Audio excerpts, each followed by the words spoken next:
Just a quick reminder before we get into the lesson to download the hands-on lab exercises that accompany this complete CCNA course. I'll include the link in the description. Also remember to subscribe and hit the notifications bell so you don't miss any of the lessons in the course. Okay, let's get into it.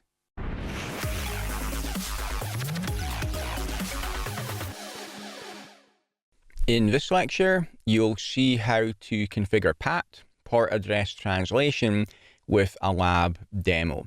The scenario here is that we've cleared out all of the old NAT config from the previous lectures, going with a new scenario here. So this is a small office. They don't have any internal servers that they need to configure static NAT for.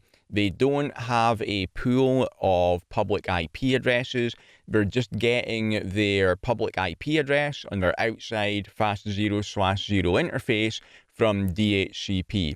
And that's not guaranteed to stay the same. The service provider could change it at any time. So because of that, we want our hosts on the inside to be able to get out to the outside. So we're going to need to configure NAT for that. And we're going to NAT them to whatever happens to be the IP address on the outside interface right now. We also need to configure overload as well, because we've got multiple hosts on the inside. We want them all to be able to share that same outside IP address. So let's configure this. So I will go on to my router, which is R1. And let's have a look and see what the IP address is right now. So I'll do a show IP interface brief. And you can see on my outside interface, it is using DHCP. And currently it's using IP address 203.0.113.13. But like I said, we don't want to use that IP address in our configuration because it might change. We're going to use the interface instead, which is fast00. So first things to do are to configure our NAT interfaces as usual. So I'll go to global config, and interface fast0/0 is IP NAT outside, and interface fast 2/0 is where my inside hosts are, so that's IP NAT inside. Next thing I need to do is to configure my NAT rule and my access list. So specify the hosts on the inside. I'll say access list 1, permit, they're on subnet 10.0.2.0 with a wildcard of 0.0.0.255. And in my NAT rule, I say IP NAT inside source. It's in list 1, meaning I'm referencing access list 1 that I just configured. And rather than mapping this to a pool, well, I can't do that, I haven't configured a pool, I'm going to map it to the interface. Interface fast0/0. And I could hit enter here, but then that would be just my standard dynamic NAT without overload, so only one host on the inside would be able to get out. So I need to also remember to put in the overload keyword to enable PAT. The router is now going to map the NAT translations by IP address and port number as well, and it's going to track those so that when traffic comes back, it knows which host to send it back to. So that's the whole configuration. We just need to check it now. So let's do a debug so we can watch what's happening. So I'll do a debug IP NAT, and then I'll go on to a host on the inside, check that traffic can get out. So I'll telnet 203.0.113.20. Let's have a look back at the network diagram again.